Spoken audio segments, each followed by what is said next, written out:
बिस्मिल्लाहिर्रहमानिर्रहीम, अस्सलाम वालेकुम। वेलकम टू कुक विद कायनात। आज मैं बनाने जा रही हूँ ढाबा स्टाइल मसूर दाल की रेसिपी। आप इसको नान के साथ सर्व कर सकते हैं।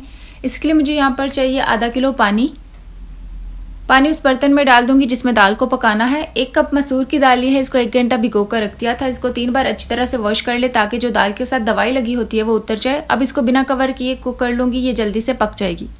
इसी के साथ इसमें ऐड कर दें हस्बे ज़रूरत नमक। 25 से 30 चवे जाएंगे लहसुन के साबुत, इससे बहुत अच्छा फ्लेवर आता है। इसी के साथ हाफ टमाटो चॉप्ड इसमें जाएगा, इसको भी ऐड कर दूंगी। 2 अदद हरी मिर्च, इसको मैंने बारीक काट लिया, इसको भी ऐड कर दूंगी।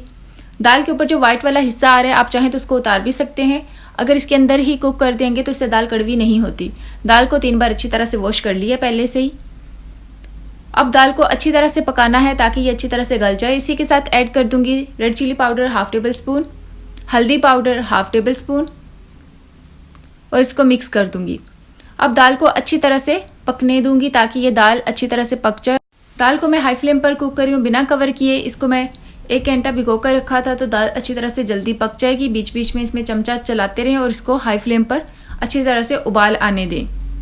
दाल का पानी जो है काफ़ी हद तक खुश्क हो चुका है और दाल गाढ़ी हो गई है। इसके लिए अब तड़का तैयार कर लेती हूँ। ऐसी जब दाल हो जाए तो इसके लिए तड़का तैयार कर लें। इसके लिए चाहिए 1/3 कप ऑयल, इसको गर्म कर लूँगी। इसी में ऐड कर दूँगी साबुत ज़ीरा आधा चम्मच। ज़ीरे की जब हल्की सी खुशबू आना शुरू हो जाए और इसका थोड़ा सा कलर चेंज हो जाए तो इसमें ऐड कर दूँगी 3 अदद साबुत लाल मिर्च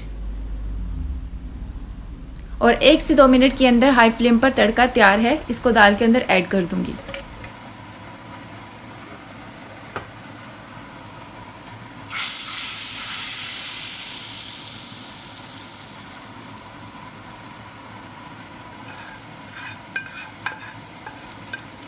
अब ये जो तड़का है इसको दाल के अंदर अच्छी तरह से मिक्स कर लूँगी। 5 मिनट स्लो फ्लेम पर दाल को कुक करूँगी।